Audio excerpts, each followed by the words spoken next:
Class में जो discuss करेंगे ग्राफिकल प्रेजेंटेशन ऑफ डेटा, ठीक है, जो कोर्स कोड होगा BECC 107, जिसका टाइटल है स्टैटिस्टिकल मेथड फॉर इकोनॉमिक्स। जो स्टैटिस्टिकल जो डेटा होता है, ठीक है, इसको प्रेजेंट किया जा सकता है वेरियस फॉर्म ऑफ ग्राफ, ठीक है। और ग्राफ जो होता है एक क्या होता है, पावरफुल टूल है और बहुत ही यूजफुल टूल है। ये पावरफुल के साथ साथ यूजफुल भी है, ठीक है। पावरफुल एंड यूजफुल एक टूल है जिसके माध्यम से हम काफी स्टैटिस्टिकल इंफॉर्मेशन को प्रेजेंट कर सकते हैं और एक क्विक आप देखकर विजुअलाइज करके क्विक आप पूरा कंटेंट को समझ सकते हैं। इसलिए कहा गया है इसे powerful and useful way of conveying statistical information very quickly and briefly. बहुत ही कम जगह में बहुत ही ब्रीफली और क्विकली हम इसका प्रेजेंट कर सकते हैं ग्राफ के माध्यम से। और ये हमेशा कहा जाता है आप पिक्चर इज वर्थ, ठीक है, 1000 वर्ड। अब ये एक फ्रेज है 1000 वर्ड। आप पिक्चर इज वर्थ 1000 वर्ड्स, इसका मतलब साफ है कि एक पिक्चर के माध्यम से हम 100 वर्ड कर सकते हैं, जिससे जो ग्राफिकल मेथड में ये अट्रैक्ट करता है attention of people to what is the content in graph. ये कहता है ग्राफ हम कोई चीज का खींच देंगे तो वो 1000 वर्ड के बराबर माना जाता है एक पिक्चर को, ठीक है। इसके अतिरिक्त जो मोर ओवर इसके अतिरिक्त इसमें कुछ एडिशनल जो आपका फीचर्स है, कैरेक्टरिस्टिक्स है, ये एक पावरफुल टूल है या एक प्लेटफॉर्म है जिस पर हम कंपैरिजन कर सकते हैं statistical information that is the data को, ठीक है। ये इसके अतिरिक्त ये हेल्प क्या करता है फर्दर इन्वेस्टिगेशन के लिए, फर्दर इन्वेस्टिगेशन में भी हमारा सहयोग करता है। इसकी मदद से ग्राफ से हम फर्दर इन्वेस्टिगेशन कर सकते हैं और भी सारा कंक्लूजन इन्फॉर्म निकाल सकते हैं। लेकिन इसका मतलब ये नहीं कि इसको कभी नहीं, जो ग्राफिकल प्रेजेंटेशन ऑफ डेटा को कभी नहीं समझना चाहिए। It can be substitute for other form of tabulation of data या प्रेजेंटेशन ऑफ डेटा। ये अपना इसका ऑन सिग्निफिकेंस है, ठीक है। तो बहुत सारा मेथड है ग्राफिकल रिप्रेजेंटेशन ऑफ डेटा का, जिसमें वन बाय वन करके हम शुरुआत करेंगे। जो सबसे सिंपल मेथड है जिसको हम लोग लाइन ग्राफ कहते हैं, ठीक है, लाइन ग्राफ। तो एक एक करके हम एक्सप्लेनेशन प्रेजेंट करूंगा। तो लाइन कहते हैं लाइन ग्राफ, ठीक है, लाइन ग्राफ। अब देखो ये बाय नेम से पता चल रहा है कि लाइन के द्वारा ही ग्राफ इसमें खींचा जाएगा, ठीक है। तो इकोनॉमिक्स में आपको एक चीज जानना पड़ेगा, इन इकोनॉमिक्स में हम बहुत सारे क्वांटिटी का प्रयोग करते हैं, जैसे डिमांड, सप्लाई, ठीक है, बहुत सारे हैं ऐसा, ठीक है। तो इकोनॉमिक्स क्वांटिटी कह सकते हो, प्राइस है, quantity demanded, national income, consumption, बहुत सारे चीज है, production and host of such other variable, बहुत सारे और भी वेरिएबल है, इन्वेस्टमेंट है। तो वो सब क्या होता है, नॉन नेगेटिव होता है, दैट इज द उसका जो वैल्यू होगा ग्रेटर देन 0 होगा। इसलिए इकोनॉमिक्स में हम यूजुअली जो फर्स्ट क्वाड्रेंट का हम यूज करते हैं, देखो फर्स्ट क्वाड्रेंट 4 क्वाड्रेंट होता है, ठीक है। तो जो फर्स्ट क्वाड्रेंट होता है जहां पर एक्स और वाई दोनों का वैल्यू पॉजिटिव होता है, ठीक है। इधर जाइएगा तो फिर इसका एक्स का वैल्यू नेगेटिव हो जाएगा और नीचे आइएगा तो वाई का वैल्यू नेगेटिव। अब इसमें देखो, इसमें क्या है, वाई का वैल्यू पॉजिटिव है लेकिन एक्स का वैल्यू नेगेटिव है, यहाँ पर दोनों का वैल्यू नेगेटिव है, इसमें वाई का वैल्यू नेगेटिव और एक्स का वैल्यू पॉजिटिव है। लेकिन इकोनॉमिक्स में यही पर अध्ययन होता है, क्लियर, ठीक है।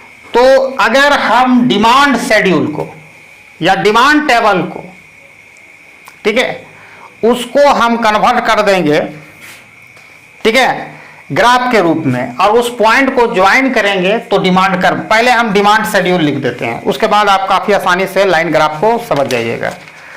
तो डिमांड शेड्यूल में एक हम हाइपोथेटिकल, मतलब अपना कल्पना से लिए, कहीं पर इसका रियल एग्जिस्टेंस नहीं है, मैं ले रहा हूं और उसको फिर ट्रांसलेट करूंगा। अब एक डिमांड शेड्यूल जिसको टेबल के रूप में हम प्रेजेंटेशन कर रहे हैं, तो डिमांड शेड्यूल है डिमांड शेड्यूल, ठीक है। यहां पर प्राइस ऑफ एक्स और यहां पर क्वांटिटी डिमांडेड ऑफ एक्स लिखती है, ठीक है। अब प्राइस ऑफ एक्स में है आपका 5 रुपया बढ़ा, 5 है, 10 है, 15 है, ठीक है। 5-5 का अंतराल बढ़ाते जा रहे हैं, 20 है, 25 है और 30 रुपया तक है, और उसी के अनुसार क्वांटिटी डिमांडेड भी हम यहां लिखते जा रहे हैं, ठीक है। तो क्वांटिटी डिमांडेड 16 है 5 रुपया में, फिर बढ़ जाएगा तो घटेगा, 12 होगा, 8 होगा। एक हाइपोथेटिकल सिचुएशन आप ले सकते हो, 2 होगा, 1 होगा। तो यहाँ देख रहे हो जैसे जैसे प्राइस बढ़ते जा रही है वैसे वैसे क्वांटिटी डिमांडेड क्या घटते जा रहा है। 30 रुपया प्राइस में 1 और 5 रुपया में 16। अब इसको एक ग्राफ के द्वारा हम माध्यम से प्रेजेंट करेंगे। तो एक चीज हमेशा याद रखना कि जो लाइन ग्राफ में जो इंपॉर्टेंट चीज है वो हमेशा लाइन ग्राफ में प्राइस को हमेशा मापा जाएगा वाई एक्सिस पर। यहाँ पर प्राइस को मापेंगे वर्टिकली एक्सिस पर, और हॉरिजेंटली एक्सिस पर हम क्या मापेंगे, क्वांटिटी को। याद रखना, बस इतना ही चीज है। हम इसको ट्रांसलेट करते हैं इस डिमांड शेड्यूल को ग्राफ में। तो ये ओरिजिन है भैया, फर्स्ट क्वाड्रेंट हो गया जहां एक्स एंड वाई का वैल्यू दोनों पॉजिटिव होगा। अब हमको देखना पड़ेगा कि कैसे कैसे लिया गया है। तो हम 2 का अंतराल लेते हैं, 2, 4, 6, 8, 10, 12, 14, 16, 2, 4, 6, 8, 10, 12, 14, 16, मैक्सिमम हमारा 16 तक है इसलिए। अब इधर देख रहे हैं 5 का अंतराल लेते हैं, 5, 10, 15, 20, 25, 30। तो 5, 10, 15, 20, 25, 30। अब यहां पर हम देखते जाएंगे एक क्वांटिटी का डिमांड कहां किया जा रहा है। देखो एक होगा, ये दोनों 0 और ओरिजिन और 2 के बीच में एक कितना है 30। 30 कहां है, यहां पर एक गोल सा ऐसे दे देंगे, ठीक है। जो ग्राफ हम तैयार कर रहे हैं, ठीक है। उसके बाद देखेंगे 2 का डिमांड 25 में, तो 25 कहां है, यहां है, तो एक गोल सा दे देंगे। फिर 24 का डिमांड कितना में हो रहा है भैया, 20 में, तो 20 में चले गए, यहां गए 4 का, ठीक है। 8 का 15, तो 8 आपका है, 15 यहां है, इसके सीध में लिए 15। फिर 12 है 10 में, तो 12 आपका कहां है, 12 ये क्वांटिटी होगा, 10 होगा इधर, तो ये यहां पर आ गया। और 16 है 5 में, तो 16 और 5 यहां जाएगा इस तरह। अगर ये सारा पॉइंट जो गोला हम बनाए हैं अगर हम मिला देते हैं, ये जो तैयार हुआ, ये इसको हम लोग लाइन ग्राफ भी कहेंगे। इसी को हम लाइन ग्राफ कहते हैं। लाइन ग्राफ, जो ग्राफ लाइन के द्वारा प्रेजेंट किया जाता है, और इसको हम डिमांड कर्व इकोनॉमिक्स में कहते हैं।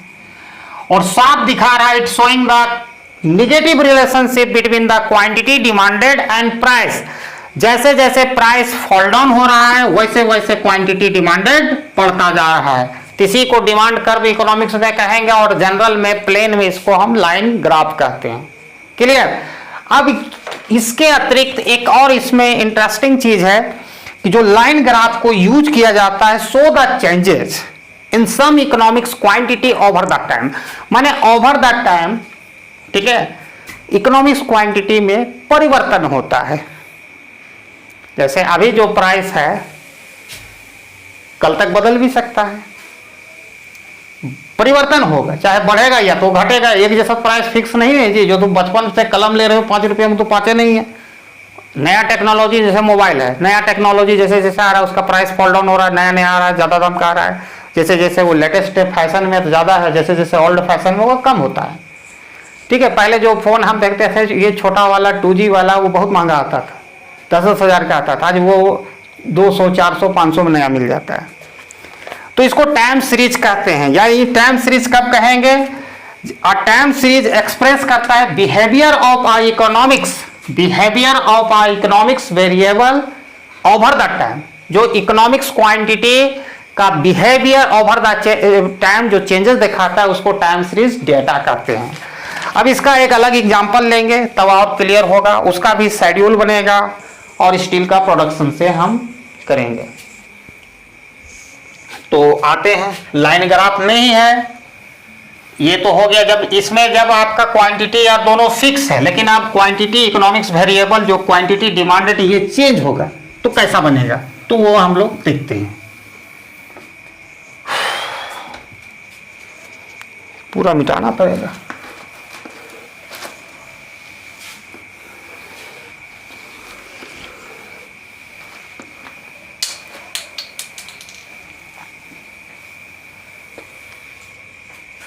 अब एक टाइम सीरीज डेटा का टेबल बनाते हैं। तो यहां पर मैंने ईयर लिया हूं और यहां पर प्रोडक्शन लिया हूं। किसी चीज का प्रोडक्शन हो सकता है, सपोज करो स्टील का ही प्रोडक्शन या किसी चीज का हो, उससे हमको वो इंपॉर्टेंट नहीं है यहां पर। तो 90, 91, आपको 96 तक लेना है, आपकी मर्जी, कोई भी हाइपोथेटिकल ये भी है। 96, 2, 3, 4, 5, 6, ठीक है। अब इसका प्रोडक्शन दिया है, इसमें 90 में 10, इसमें 25, हम ऐसे करके लिख रहे हैं ताकि हमको आगे पीछे ना हो, थोड़ा विजुअलाइज करने में, इसीलिए लिख रहे हैं। आप लोग यहाँ लिखिएगा आराम से। 20, ताकि हम उधर चल जाएं तो विजुअलाइज अच्छा सो। 40, 50, 45, ठीक है, और 60 है। अब इसको ट्रांसलेट करो एक ग्राफ में, तो ग्राफ बहुत ही सिंपल होगा, ठीक है। अब जो टाइम सीरीज डेटा में जो ईयर होगा वो हॉरिजॉन्टल एक्सिस पर चला जाएगा और प्रोडक्शन जो है इसका ये होगा। तो प्रोडक्शन में देखो 60 तक मैक्सिमम है, तो 10 का गैप लेके चलता है। 10, 20, 30, 40, 50, 60, 10, 20, 30, 40, 50, 60। अब ईयर हम शुरुआत करेंगे 1991 से, ठीक है। तो 1991 का आप यहां से भी शुरू कर सकते हैं। 1991 में आप यहां से भी कर सकते हैं, चाहे तो ओरिजिन से भी कर सकते हैं, ये आपकी मर्जी, ठीक है। तो हम यहां कर देते हैं 1990, ठीक है। उसके बाद 91, 92, 93, 94, 95 और 96।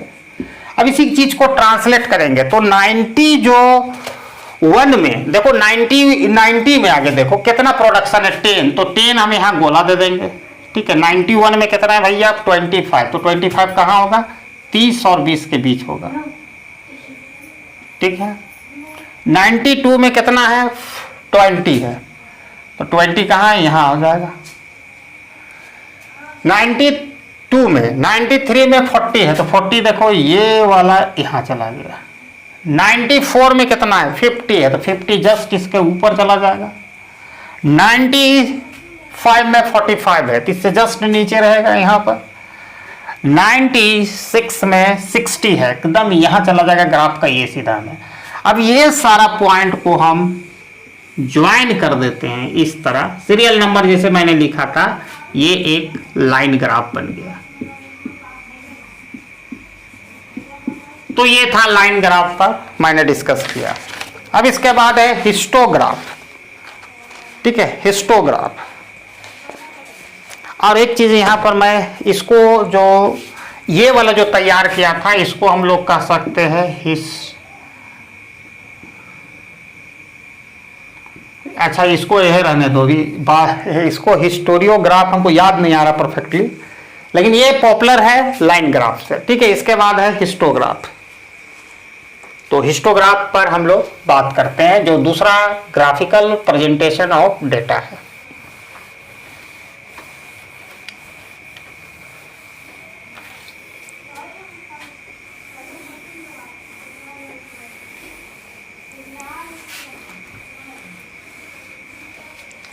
चलिए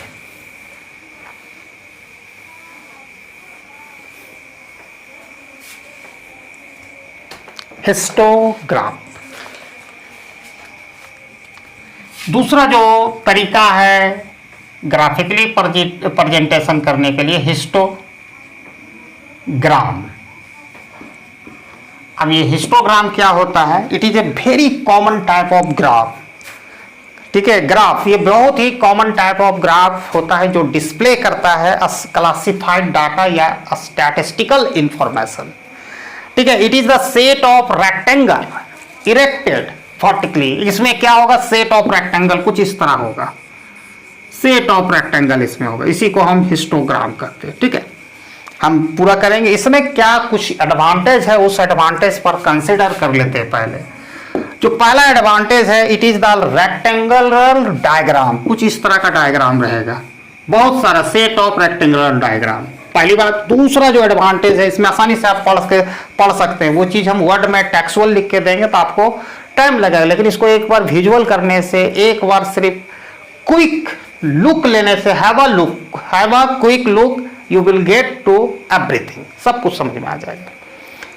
इट इज ए 2 डायमेंशनल, इसमें 2 डायमेंशन है, 3D नहीं है, 2 डायमेंशन है। ठीक है, लंबाई और चौड़ाई होगा, इसकी मोटाई हाइट नहीं होगी। ठीक है, जो width of rectangle is equal to class interval. जो विड्थ होगा इसकी चौड़ाई जो क्लास इंटरवल के बराबर होगा। पहली बात, area of rectangle is a proportional to the frequency of respective class. जो एरिया होगा इसका निकालेंगे तो किसको रिप्रेजेंट करेगा? फ्रीक्वेंसी को रिप्रेजेंट करेगा। ठीक है, अब कैसे कंस्ट्रक्शन ऑफ हिस्टोग्राम कहते हैं उस पर हम चर्चा करेंगे।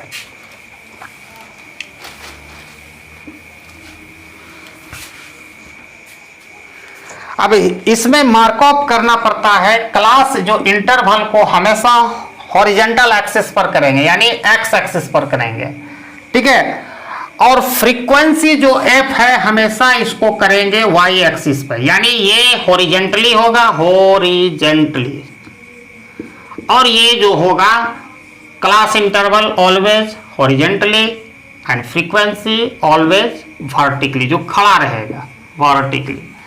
बस यही बेसिक कंसेप्शन है, इसी को लेकर चलेंगे। और एक चीज और याद रखना, all classes are equal width. जितना भी क्लास इंटरवल को होगा इक्वल विथ होगा। इक्वल विथ कहने का मतलब है इक्वल विथ होगा width height of this triangle is taken to be equal to frequency of the respective class interval. जिसका फ्रीक्वेंसी जितना होगा वही क्लास इंटरवल का जो ग्राफ मैंने क्या कहते हैं, जो हम खड़ा करेंगे ये वाला डायग्राम, उसके बराबर होगा।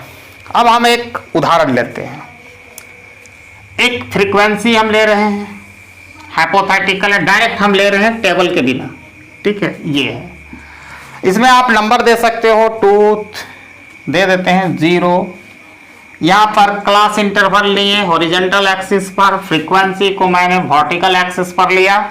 अब इसका हॉरिजॉन्टल 2, 4, 6, 8, 10, 12, 2, 4, 6, 8, 10, 12। अब नीचे भी कुछ लेते हैं 0 से, तो इसमें भी 550 का गैप लेंगे, 700, 750, लास्ट तक लिए हैं हम 850 तक, 850। ठीक है, अब इसको ग्राफ में ट्रांसलेट कर दो। इस तरह करना है, फिर इसको इस तरह करना है। अगर 0 से शुरू होगा 0 से भी कर सकते हैं, अपनी मर्जी पर हम कर रहे हैं। ठीक है, फिर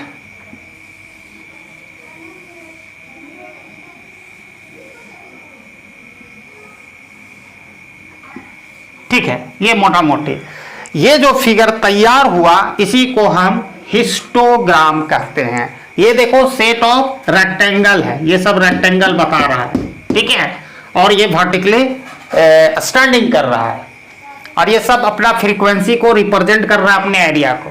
ठीक है, अब इसी को बात जो तीसरा कंसेप्ट है इसी से रिलेटेड है, फ्रीक्वेंसी पॉलीगॉन। तो आप जब स्कूल में पढ़ते होंगे, जियोमेट्रिक पढ़ाया गया होगा या पढ़े होंगे, जरूर पढ़ाया गया होगा। तो एक पॉलीगॉन आता होगा कंसेप्ट, पॉलीगॉन।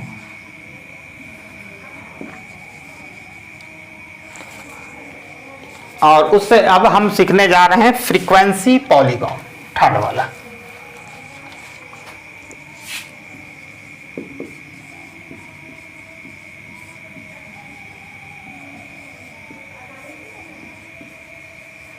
तो जो जियोमेट्रिक में पॉलीगॉन का मतलब होता है मैनी साइड, लेकिन स्टैटिस्टिक्स में कुछ डिफरेंट होता है। स्टैटिस्टिक्स में इसका मतलब होता है graph of the frequency distribution. जो ग्राफ होगा उसी फ्रीक्वेंसी डिस्ट्रीब्यूशन। ये कैसे फ्रीक्वेंसी पॉलीगॉन ऑब्टेन किया जाता है? वेरी सिस्टम है। जो मिड पॉइंट है सबका, ठीक है, ये मिड पॉइंट प्रत्येक रेक्टेंगल का जो मिड पॉइंट को अगर हम ज्वाइन कर दें, ठीक है, एट द टॉप से, बॉटम से नहीं मिड पॉइंट लेंगे, एट द टॉप से जो कर्व हमको एक लाइन प्राप्त होगा उसी को हम क्या कहते हैं? अरे क्या कहते हैं उसको? Frequency polygon. तो यहां भी रखो, एगो यहां भी है, यहां भी, तो इस तरह मिला दो। तो ये मिड पॉइंट सबको मिलाते हुए ऐसे ऐसे जा रहा है। तो इसी को हम, ये जो फिगर तैयार हुआ इसी को हम फ्रीक्वेंसी पॉलीगॉन कहते हैं। अब इसके बाद है फ्रीक्वेंसी कर्व। फ्रीक्वेंसी कर्व, अब ये होता क्या है? तो फ्रीक्वेंसी कर्व और आसान है। मान के चलो इस ग्राफ में अगर सिर्फ इसी मिड पॉइंट को कंसीडर कर दो, इस तरह गया, ऐसे ऐसे ऐसे ऐसे, सिर्फ इसको मिटा देते हैं, ये सब देखो मिटा देते हैं, ले लो ओरिजिनल मिल जाएगा। तो इसी को हम लोग क्या कहते हैं? फ्रीक्वेंसी। अरे ये तो रहेगा ऐसे, ये सब मिटा दो, जितना भी ये सब है रेक्टेंगल वाला सब मिटाओ।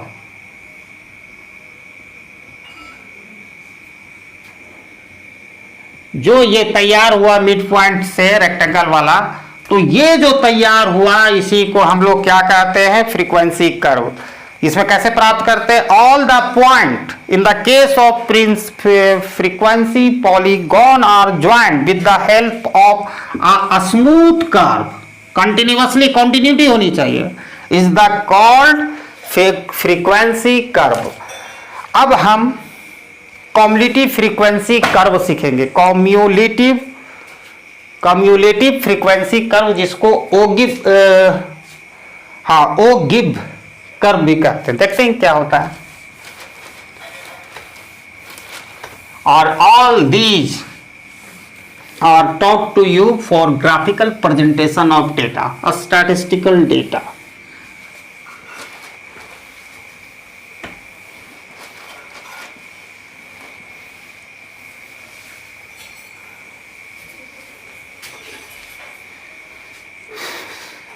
कम्युलेटिव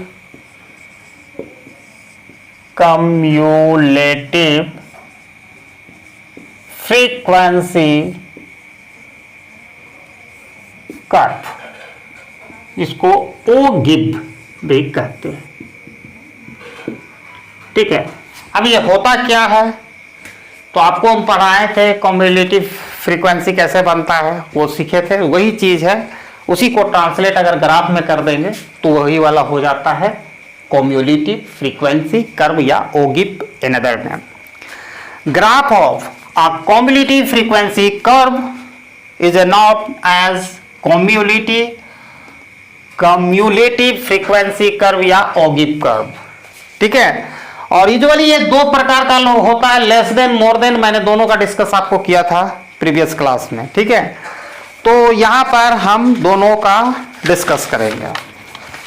एक ग्राफ ले लेंगे, क्योंकि ग्राफिकल रिप्रेजेंटेशन है, विदाउट ग्राफ का हम नहीं दिखा पाएंगे। तो यहाँ एक्स एक्सिस ले लिया, यहाँ वाई एक्सिस ले लिया, ये ओरिजिन हो गया।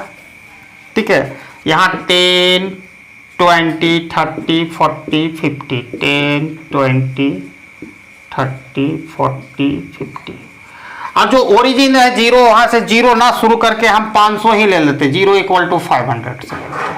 ठीक है, तो 550, 600, 650, 700, 750, 800 और बस। हाँ, अगर ये 50 से चला, ऐसे करके किया, यहाँ चला गया, ठीक है, और ये इस तरह चला गया। अब ये दो तरह के कर्व खींचा गया है, ठीक है, तो एक लेस देन होगा और एक मोर देन होगा, ठीक है। तो लेस देन में क्या होता था याद करो, और मोर देन में क्या होता था याद करो। बोलो जी, लेस देन में क्या करते थे, याद है, पढ़ाए थे वो? अरे बोलता कह नहीं जी? लेस देन में सर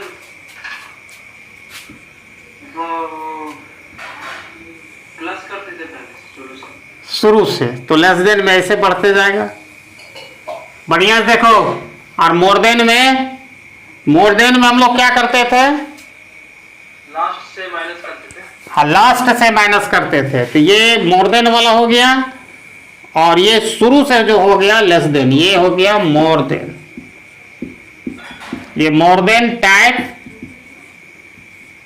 ठीक है, ओगिप या कम्युलेटिव फ्रीक्वेंसी कर्व, और ये लेस देन।